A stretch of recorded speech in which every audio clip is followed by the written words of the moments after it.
حضرت والا نے فرمایا کہ اللہ والا بننا ہے تو 4 اعمال پیش کرتا ہوں. حضرت والا فرماتے ہیں پوری دنیا میں اور یہاں گلشن کی خانقاہ میں دن میں 6 مرتبہ حضرت والا 7 مرتبہ 8 مرتبہ کبھی کبھی 10 مرتبہ یہ 4 اعمال بتاتے ہیں کہ یہ 4 اعمال پورا دین نہیں ہے لیکن دین کے لیے معاون ضرور ہے.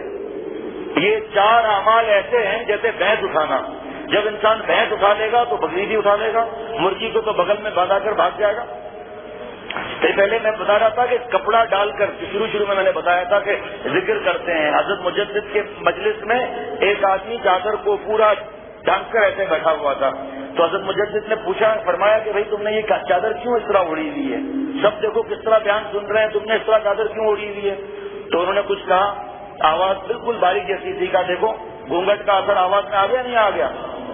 فرمایا کہ جو جتنا پوچھے گا اور ہر بات پر عمل کرے گا, اگر شیخ کہے کہ 3 رکعت کی جگہ 4 رکعت پڑھو مغرب کی تو کہنا چاہیے کہ آپ رجوع کریں اس بات سے, ورنہ میں آپ سے رجوع کرتا ہوں. پھر ایسے نالائق کے بیان میں بیٹھنا بھی نہیں چاہیے. شریعت کے جو فرائض واجبات اور سنت موقدہ ہیں, یہ جو بنیاد پڑ چکی یہی رہے گی.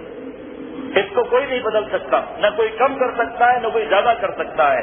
لیکن اللہ کا عشق کس طرح ملے, کس درد سے نماز پڑھیں, کس اشک باری سے اپنے دل کو نماز میں پیش کریں, اس کے لیے اگر کوئی بات کوئی سمجھائے کسی طریقے سے بھی تو وہ منع نہیں ہوگا.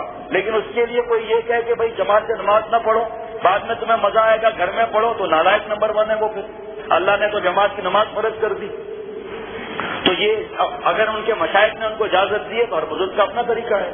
تو پہلا عمل 4 میں سے پہلا عمل, اور اس کی تفسیر تو 1 گھنٹے سے بھی زیادہ ہے, اور اس کے لیے دلیل ہے قرآن پاک اور حدیث پاک کی, وہ دینے کا وقت نہیں ہے, اس لیے 3-4 منٹ میں ختم کر اس 4 اعمال کو بتا دیتا ہوں. نمبر 1, 1 مشت داڑھی, یہاں سے اس جگہ سے نہیں, نہ حجام کے بچے کی, اس جگہ سے 1 مشت, اس جگہ سے 1 مشت, اس طرح کر کے, اور اس جگہ سے 1 مشت, اور داڑھی کا بچہ یہ رکھنا 4 اماموں کے نزدیک واجب ہے.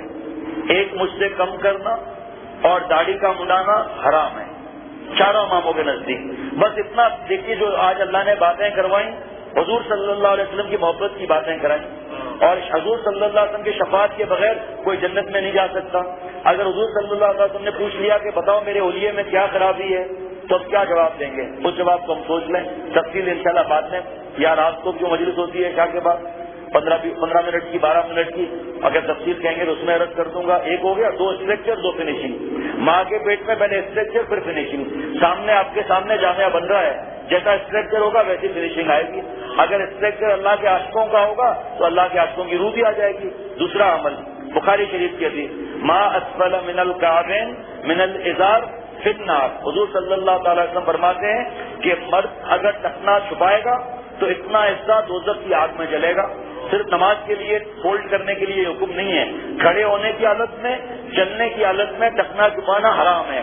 اور دوزخ کی وہی اسی پر دیا جاتا ہے جو گناہ کبیرہ ہو. صغیرہ گناہ پر دوزخ کی وحید آپ کہیں نہیں دیکھیں گے. عورتوں کو ٹخنا چھپانا فرض اور مردوں کو ٹخنا چھپانا حرام. صحابی نے عرض کیا کہ میری پنڈلیاں سوکھی ہوئی ہیں, آپ اجازت دیجیے میں ٹخنا چھپا لوں. فرمایا صلی اللہ علیہ وسلم نے کہ صحابی, بیماری اللہ کی طرف سے ہے, نافرمانی تمہاری طرف سے ہوگی, میں اجازت نہیں دیتا. حضرت عمر رضی اللہ تعالیٰ عنہ کو غلام نے شہید کیا, اللہ کے پاس جانے کا وقت نزدیک ہے, دیکھا کہ غلام کا ٹخنا چھپ رہا تھا, وہیں سے چیخ ماری گئے غلام ٹخنا کھول لے. اور فرمایا معصوم چھوٹے بچے 4-5 برس کے جو ہیں ان کو بھی ابھی سے عادت ڈلواؤ, ورنہ ان کی عادت نہیں بنے گی. پھر 2 عمل ہو گئے بھائی, 2 فنیشنگ کے ہیں, اس کے بعد دعا ہے, اور اس کی تفصیل زیادہ ہے.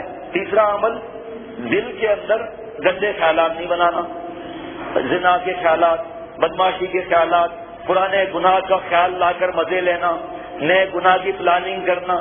اگر اللہ ہمارے سر پر یا اسکرین لگا دے اور جو ہمارے دل میں وہ ظاہر ہو جائے تو ہمیں اپنے گھر میں کوئی رشتہ دار گھسنے بھی نہ دے, ہمیں کوئی پانی بھی نہ پلائے, ہمارا بیان بھی کوئی نہ سنے.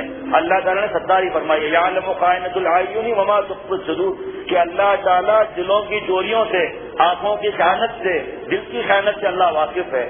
چوتھا عمل آنکھ کی حفاظت, قل للمؤمنین یغضوا من ابصارہم ویحفظوا فروجہم, اے محمد صلی اللہ علیہ وسلم ایمان والوں سے فرما دیجئے کہ اپنی نظروں کو نیچی کریں. من تبعیضیہ ہے، بعض نظروں کو نیچی کریں. بیوی کو دیکھنا ہے دیکھو، کوئی منع نہیں، اولاد کو منع نہیں، آسمان کو منع نہیں، روزے مبارک کو دیکھنا منع نہیں، خانہ کعبہ کو دیکھنا منع نہیں، نانی دادی کو دیکھنا منع نہیں، نامحرم کو دیکھنا منع ہے. بھائی بھابھی کے لیے دیور کو حضور صلی اللہ علیہ وسلم نے موت فرمایا. اب ہم سوچ لیں کہ حضور صلی اللہ علیہ وسلم کیا فرما رہے ہیں، ہمارا حال کیا ہے. کہتے ہیں جی بھابھی ہماری ماں ہے. حضور صلی اللہ علیہ وسلم کی حدیث دیکھنا نا بھائی، ہمارے کہنے سے ماں تو نہیں ہو جائے گی. کیا وجہ ہے حضور صلی اللہ علیہ وسلم نے منع کیا؟ حضرت والا سے کسی نے پوچھا کہ حضرت اس کو آپ کے خیال میں کیا ہے؟ حضرت نے فرمایا خیال نہیں لگتا، عمل کرو. لیکن دنیاوی حساب سے تمہیں بتاتا ہوں کہ کوئی نامحرم مرد گھر میں آ کر بہو کے ساتھ نہیں بیٹھ سکتا. دیور تو بیٹھ سکتا ہے اکیلے میں بھی، دیور مذاق بھی کر سکتا ہے، ہاتھ بھی پکڑ سکتا ہے، تنہائی میں بھی بیٹھ سکتا ہے، کوئی کچھ بھی نہیں کہے گا. پھر وہاں پر شیطان ابلیس آ جاتا ہے، اس لیے حضور صلی اللہ علیہ وسلم نے منع فرما دیا. جب سگے بھائی کو حضور صلی اللہ علیہ وسلم نے 10 برس کے بعد سگے بھائی کے ساتھ سونے کو منع کیا، سگی بہن کو سگی بہن کے ساتھ سونے کو منع کیا.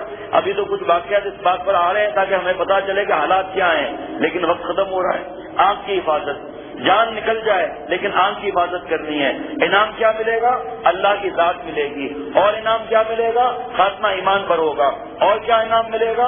کہ پانی آنکھ کی مٹھاس چھوڑ دی، غیر پانی مٹھاس دل میں اللہ دیں گے، اور پھر اللہ جب دیں گے تو واپس نہیں لیں گے. وقت ورد ان حلاوت الایمان اذا دخلت قلبا لا تخرج منه ابدا فی اشارۃ الی بشارۃ حسن الخاتمہ. خاتمہ حسین ہوگا. اللہ میرا بھی خاتمہ حسین فرما دے اپنے کرم سے.